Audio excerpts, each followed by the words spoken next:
ज्यादा कमाता है। तो पूछ रहा हूं श्याम की इनकम राम से कितना परसेंट कम है। श्याम की जो इनकम है राम से वो कितना परसेंट कम है, बताओ करो बच्चों। इनकम 5 रुपए है, अगर श्याम की इनकम 5 रुपए है तो राम की इनकम 1 ज्यादा, राम की इनकम 6 रुपए है। अभी बेस क्या है, श्याम। राम की इनकम श्याम से बेस श्याम है। अगर श्याम की इनकम 5 है तो राम जी की इनकम 1 ज्यादा 6 है। इनकम 6 है, राम की इनकम बच्चों कितना है मेरे दोस्तों, राम की इनकम है 6। तो राम की इनकम से श्याम की इनकम कितना कम है, 6 से 5 कितना कम है मेरे दोस्तों, 1 कम है, 1/6। आपका कि हम परसेंटेज किसको बेस मान के निकाल रहे हैं, 25% कम है।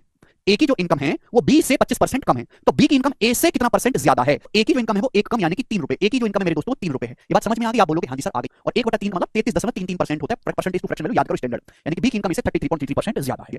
24% की फ्रैक्शन वैल्यू क्या है, 4% तो 1/25 है, 24% 6 गुना है, 6/25। तो ए की इनकम बी से 6/25 ज्यादा है, तो बी की इनकम ए से कितना कम है भाई। अगर 6 ज्यादा है तो 6 कम होगा, बेस वैल्यू क्या आएगा बच्चों, 25 और 6 31 बेस वैल्यू आएगा जी।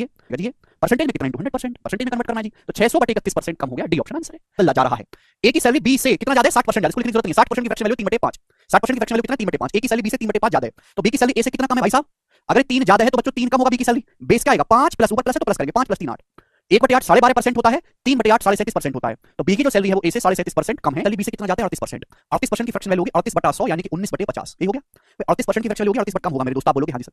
बेस वैल्यू का आएगा 50 + 19 यानी कि 69 आएगा मेरे दोस्त, आप बोलोगे हाँ जी बहुत सही। अप्रॉक्स भाग कर सकते हो, कोई बुराई नहीं है कि एक ही बार भाग करना पड़ेगा, फिर तो आप मैच कर लोगे कि कितनी बार जाएगा भाई। 69 अगर दूनी 90 है, 1900 को भाग करना है ना 16 से, तो 16 2 138 जाएगा, 138 बचेगा कितना 52 बचेगा, 520। तो 16 कितनी बार जाएगा मेरे दोस्तों, 9 बार तो जा नहीं सकता, 8 बार जाएगा, भाग करो 3 2 ये 2 आएगा मेरे दोस्तों। तो बी की इनकम जो है ए से 3/2 ज्यादा है, 3/2 होता है 150%। फ्रैक्शन वैल्यू आएगी 4% 1/25 होता है। ये 4% का 16 गुना है 16/25। तो लंबा टुकड़ा जो पाइप की लंबाई का 16/25 है, इसका मतलब है कि अगर पूरे पाइप की लंबाई 25 है, अगर पूरे पाइप की लंबाई 25 है तो लंबे टुकड़े की लंबाई 16 है, तो छोटे वाले घटाएंगे 9, तो लंबे और छोटे टुकड़े की लेंथ का रेशियो आ गया। पूछा क्या है, छोटे टुकड़े की तुलना में कितना, जो लंबा टुकड़ा वो कितना परसेंट ज्यादा लंबा है।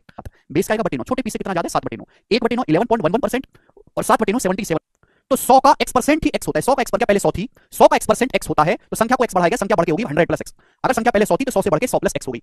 ऑर्डर संख्या पर वापस जाने के लिए कितना कम करना पड़ेगा भाई, अब संख्या होगी 100 + x। अभी 100 + x से वापस ओरिजिनल नंबर पे जाना है, कितना कम करना पड़ेगा, 100 + x संख्या हो चुकी है, ओरिजिनल नंबर पे वापस जाने के लिए कितना कम करना पड़ेगा, 100 + x से अगर वापस 100 पे जाना है तो x कम करना पड़ेगा बच्चों, x कम करना पड़ेगा ना, 100 + x से 100 पे जाना है, x कम करना पड़ेगा, x घटाना पड़ेगा, और परसेंटेज में कितना इंटू 100%, ये आंसर हो जाएगा बच्चों। वन लाइनर एक ही कांसेप्ट के सवाल ये भी पर कि एसी की जो लंबाई है वो 3 सेंटीमीटर है, 3 सेंटीमीटर, तो बीसी कितना होगा 2 सेंटीमीटर होगा भाई। टोटल 5 है ना, बी की लंबाई अगर 3 सेंटीमीटर है तो 2 सेंटीमीटर होगा, 3 और 2 5। एसी की लंबाई आपने 6% बढ़ाई, तो 3 का 6% क्या होता है, देखो आपको परसेंटेज को, आपको आंसर परसेंटेज में बताना है तो परसेंटेज में निकालो। एसी की लंबाई आपने 6% बढ़ाई, 6%, तो 3 का 6% होता है मेरे दोस्तों, आप बोलोगे हाँ जी सर इतना। तो एसी की लंबाई आपने इतना बढ़ाई है, ये एसी की लंबाई आपने बढ़ा दी, 3 आएगा। बीसी कितना कम हो जाएगा, बीसी का मान क्या है 2 सेंटीमीटर, तो बेस क्या रहेगा बीसी, बीसी के कंपैरिजन बताना है तो बटे 2 यानी कि 18/2 9%। तो बीसी की जो लंबाई है वो 9% कम हो जाएगी, आंसर है। जो होता है परसेंट उस संख्या के 20% से कितना ज्यादा होता है, 60% 20% से कितना ज्यादा होता है 40%। भाई किसी भी संख्या का 60% उस संख्या के 20% से 40% ज्यादा होता है, 60 - 20 40। जबकि ज्यादा कितना है 120, आप बोलोगे हाँ जी सर बिल्कुल सही, 40% की वैल्यू 120 है, तो आप चलने की जरूरत नहीं है। 1/3 का मतलब 3 × 5 = 15 और 1 16, 16/3% कम है, तो 16/3% की वैल्यू क्या होगी, 3 गुना करना है, 3 गुना करोगे इसका 3 गुना करोगे 16, इसका आंसर है डी ऑप्शन। ये